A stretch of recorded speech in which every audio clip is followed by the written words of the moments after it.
Po, e di,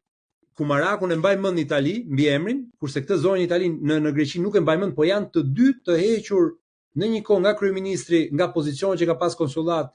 për korrupsion etj etj, dhe tani u gjet ky vend dhe janë vënë aty. Ndërkohë është bërë ky këshilli koordinues i diasporës që herën e parë u zgjodh pas zgjedhje, tha na falni se ishte hera parë, ne dy do të bëjmë zgjedhje, dhe këtë herë u zgjodhën pas zgjedhje, u zgjodhën nga qeveria me VKM, dhe aty për shembull janë disa njerëz që punojnë fort, të nderuar, idealist, por shumica hyn te kjo pjesa e militantizmit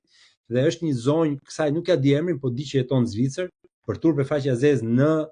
LinkedIn-in e saj ka militante e Partisë Socialiste e kanë CV. Pra tani a do ta lejmë diasporën të pastër, të jetë ajo diasporë që është e cili më të mirë për vendin, apo do mundohemi të patronazhojmë dhe ato, dhe fatkeqësisht qeveria po e bën këtë,